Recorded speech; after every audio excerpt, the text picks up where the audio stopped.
Ima.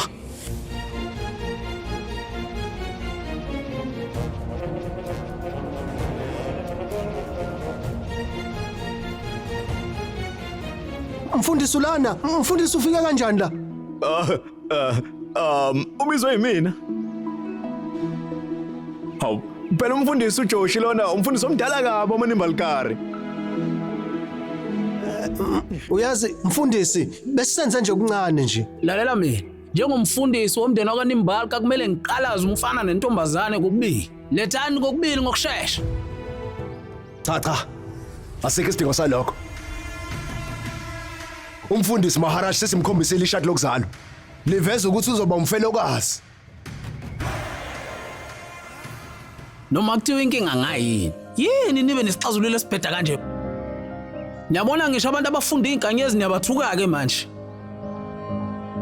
Ziningi ixazululo encwadini engcwele. Mase kuba nezilima eyisebenzisa ukufundiswa ukuthi bakwazi ukuyisiza bona. Benza ubukhohlakali egameni lencwadi engcwele. Angeke ngivume leyo. Shatro. Wenzani nomngane wakho umfundisi, Yini ngathi awusikholwa nje? Ungakusho kanjani lapho? Bengizoza kanjani nakuwe bengamethembi? Bengamncaka kanjani noToji ukuthi ashade? Usho kanjalo ngithi mina ngazi lutho ngalezi zinto. Banikeza amashadi okuzalwa. Lalela mina. Banikeza amashadi. Ngeke nginikhombise ishadi lokuzala. Lungile. Uyazalwa ngithi namhlanje. Ngokwezibalo ekumele ngabe ngazenza mina. Akumele vele ngabe ushada noThulja. Kumele vele ngabe ushada neMbongolo. Uma zoqhubeka ukushada noThulja, lento yakhe ongakwazi ukuzala ngenxa yokuba umfelokazi ngeke iziphele. Kodwa uThulja uma engashada nomunye umuntu, uyazi umkhonyana wakhe ngeke azahlupheke nakancane nje. Uma engashada neMbongolo kuqala lo mfana. Ngiyantshela, lento abayibhale kuleli ikhadi lakhe leli izophela. Ingakho ke kumele ashade neMbongolo. Uthini manje kumina wena? Mawumuntu ukwazi ukushada inyathi. Pho umuntu angahlulwa yini ukushada neMbongolo? Yeah. Satya.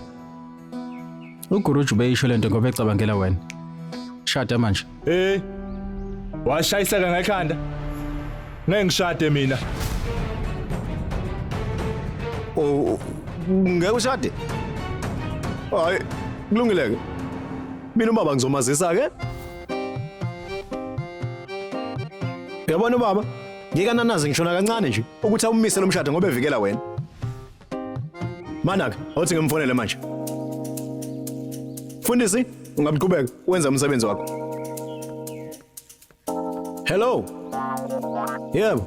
Baba. Angithi singaqhubeka sanje ngoba shini? Yebo. Yebo, kulungile. Mina sengikhulume nobaba, uthe makwenziwe lokho. Ubufuna ukukhuluma naye yini? Hayi nakho ungakhuluma. Hayi. Thatha. Hayi, khuluma naye ngithi wena ufuna ukukhuluma naye. Hayi. Lungile. Asimshodise bo. Hayi ngizomtshela Baba, sebevumile yebo angizofana.